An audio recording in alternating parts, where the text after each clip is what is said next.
What is up, you guys? Glitchiz here, coming at you with an all-new Dauntless video. But first, if you enjoy quality gaming content, then consider hitting that subscribe button and turn on notifications so you don't miss any of my future uploads. That being said, I have a ton of stuff to go over with you guys today. So much so that I'm actually going to be breaking it up into 3 separate videos. This first video that I'm showing you guys today is going to be an in-depth look at the overall 1.8.3 patch notes. And kind of give you a brief summary of all the changes that are coming. The second video is going to be a more in-depth deep dive into the hunt pass unlocks, the reward cache updates, as well as some of the new items that you can unlock in the store, and kind of give you a more cinematic showcase of what all of those new weapons and armor look like. And then last but not least, I have my flare reaction video that I want to be showing, that I want to show to you guys. For those of you that don't know, with 1.8.3, I did officially get my in-game partner flare.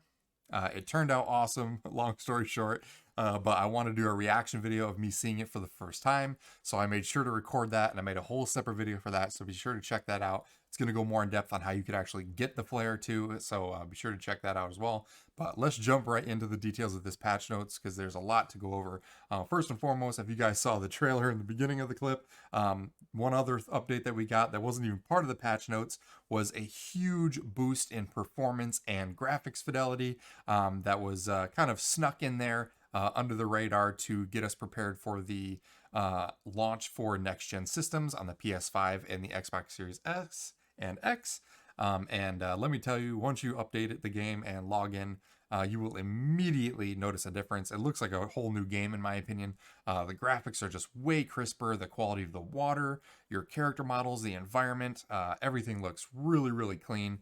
And the load times are like twice as fast, it seems like. So really, really good quality improvements. And that wasn't even part of the patch notes, so that's just an added bonus. So be sure to check that out. But the other thing, if you caught the very end of that little trailer video, is we have a new behemoth that we can hunt down. The new behemoth is called Sahvyt. It is a shock behemoth, this really cool, like praying mantis looking behemoth. One of the coolest move sets of any of the new behemoths that I've seen yet. Way better than Phalanx in my opinion.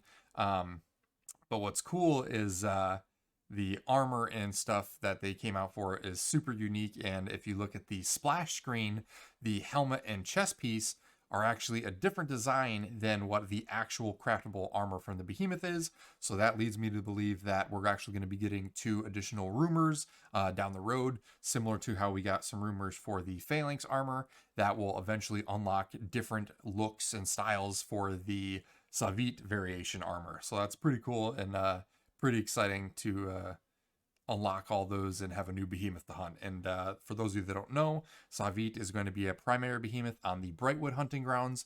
It is available on several of them, but it is a guaranteed spawn on Brightwood. So if you're looking to hunt him back to back to back, Brightwood's definitely a good place to go for that. So be sure to check that out. Moving on, the other huge update that we got is the official chain blades refresh. The chain blades have received some tender love and care with updated combos and new animations. So let's jump into that. There's actually the look there that I was telling you about for the Saevyt armor set. This and the chest piece are actually different than what you actually craft at in Ramsgate. So those will probably be unlocked later as a rumor. But moving back to the chain blades, each pip basically for your meter on the old chain blades hasn't really changed. They just have an official name now. It's called Momentum. The functionality is the same. You still get them by filling up your meter and using them to perform specials, but those special moves now have been updated. For Bladed Edge, the classic light combo that we had before, it hasn't really changed, but it now boasts the best meter regeneration, or generation rather, rate among all of the attacks. Land every hit in the combo to completely fill your meter. A full meter will give you 1 pip of momentum, and that is the 5 light attacks. Your blade spin attack, the light, hold light into a heavy finisher. That before was stationary. Now that can be used on the fly while you're moving. So here's a quick example of that. So pretty cool there. You can move around while you're doing it. So that's pretty neat. For lacerating onslaught, this is the heavy attack. This one is really important, and this is a big change that are coming with the chain blades. Basically, what Lacerating Onslaught does is it wounds the targets now. Chain Fling has been replaced with a new Lacerating Onslaught combo. A series of brutal close range attacks inflict wound damage on the behemoth. Up until now, the War Pike was the only weapon with the inherent ability to inflict wound damage. We added the wounding mechanic to this combo to bring more variety to the kind of damage you can do with chain blades. So now we have a potential new wounding weapon, so that's pretty dope. A lot of people were already using chain blades for wound builds, but now it's going to be even more viable, so that's pretty awesome. Moving on, we have the chain pull. This is pretty cool because the chain pull was tied to the Reaper's Dance in Insatiable Dance specials. Now it's become a basic part of the Chain Blades moveset. Making this part of the basic moveset adds a lot of flexibility and is not dependent on a special that you've chosen to equip.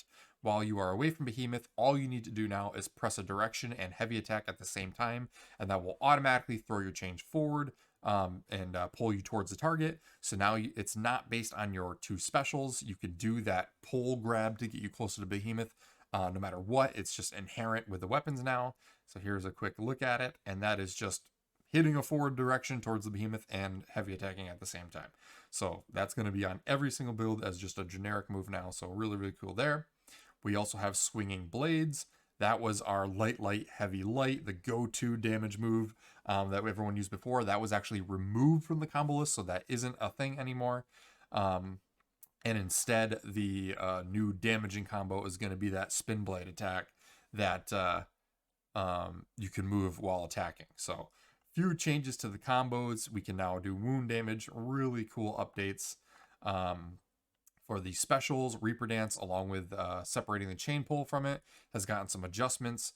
Follow up the push off with a light attack to dash back in, consuming 1 momentum. Follow up with a heavy attack to do your chain slam. Cruel Rift Strike. That is the updates to the kind of dash now. It leaves a debuff on the behemoth, which is pretty cool. For mods, Serrated Blades now gives your light attacks a chance to have increased wound damage for the next 4 laceration attacks, so that's pretty cool. Serrated Blades is going to be more viable now. Lightweight Chain, in addition to increasing the length of your chains for moves such as Blade Spin and Chain Pull, this mod also increases the damage of the chain pull and grants additional meter when it hits. This makes it perfect for fighting fast, agile behemoths like the Karabakh or the Rezakiri or the new Saevyt behemoth. And then lastly, for Demolition Blades, the update that got is the damage bonus now applies to minions and fauna as well as behemoth created objects. So every time you destroy one of those, you will get 1 momentum pip for your meter gauge. So that's pretty cool. And again, that's dropping with 1.8.3. On we go. The other big thing is we got some island refreshes. Cold Runner Key and Boreal Outpost have been refreshed to add some additional lore to the hunting grounds. This is kind of a premise to what they plan on doing for all the hunting grounds eventually. Our friend Linnea Silver has her own little camp now. And I'll probably show some footage here of what the new designs of the islands look like. You can fly around and go into the villages now, and Linnea will always be there. She actually has a repeatable quest that you can get combat merits for to basically build up the barricades. You got to chop down these ether trees and build up the barricades again, and that will grant you some extra merits that you can just keep doing over and over again as long as you're farming it on the hunting grounds and running around. You might as well. Moving on, we have the Krolachi Warlords Hunt Pass. I won't go too much in depth in this because I'm obviously going to be doing a whole separate video that goes way more in detail on all the stuff you can unlock. Same for the reward cache, but let me tell you, they look amazing, especially the reward cache items this time around. The armor set and the weapons in particular look awesome. They all have a really cool, like, molten magma themed effects that flow through them. So really cool design for both the Hunt Pass and the reward cache this update. So be sure to check out my other video to see that more in depth. Moving on to balance updates for chain blades. Obviously, quick summary. Fixed amount of meter is now generated with each individual attack instead of by damage dealt. The little pips under the weapon meter now have an official name. Oh, by the way, this change, the fixed amount of meter now generated is based off your attack and not by the damage dealt. This is really important because Say for behemoths like Boreas, anytime that he would do his armor and you physically couldn't do damage to him, even if you were a high level, that would basically decrease the amount of meter gain you got for no reason, which kind of crippled Chainblades players. So the fact that they changed this to be based off of the individual attack and not based off damage means that you're going to get the full meter generation with every single attack, regardless of whether or not the behemoth has some sort of like armor mechanic on it. So a really cool change there. Blade Spin now allows you to move about during the combo, so you're not immobilized. Lacerating Blows, the new heavy attack combo, now deals wound damage. Removed the chain pull from Reaper's Dance and Insatiable Dance specials and made it a generic move.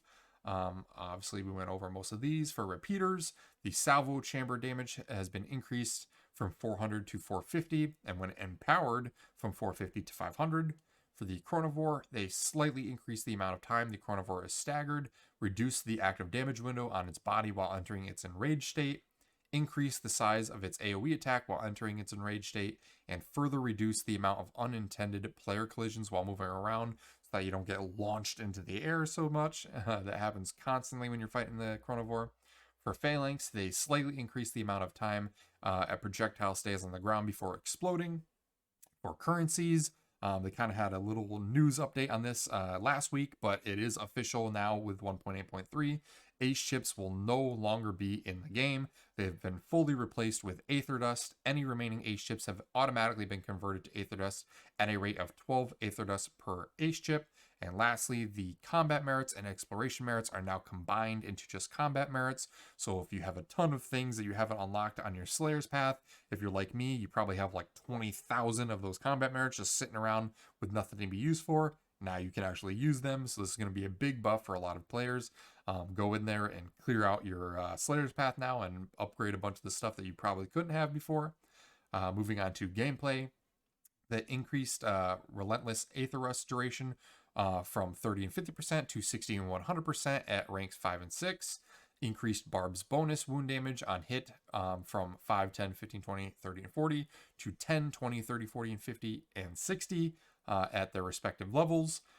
Increased Barb's wound damage on the next hit after dodging through an attack from 200, 200, and 400 to 250, 360, and 500 at ranks 4, 5, and 6. So big increase to the bonus wound damage you get with Barb now. So that's going to become more of a viable sell for wound builds, especially now that chain blades can be wounding weapons. They increase Merciless's wound damage for staggered behemoths. Merciless now increases wound duration by 20%, 40%, 60% at ranks 4, 5, and 6. And the Frost Smolix, and this is a big one, now apply the chilled debuff instead of frozen debuff. I can't count how many times I've just chain walked over that goo on accident and just froze one right after another. So now it's just going to be a slowing effect and it won't completely freeze you. So that's really, really cool there. Moving on to escalation. Slayers will now need both weapon level 18 and escalation level 20 of the same escalation type as the current heroic escalation in order to matchmake publicly on that event. For the hunting grounds, Sahvyt now spawns on Brightwood, Cold Runner Key, and Cape Fury, with Brightwood, like I mentioned before, being the primary location where it's a guaranteed spawn. Flameborn Cool Shop is no longer guaranteed on Brightwood, obviously because Sahvyt has taken its place. Nezaga now spawns on Brightwood. Valamir and Rockfall Skarn no longer spawn on Brightwood. The Deep Frost Embermane is now guaranteed on Cold Runner Key. The Shockjaw Nezaga and Valamir no longer spawn on Cold Runner Key. And the Riftstalker no longer spawns on Cape Fury.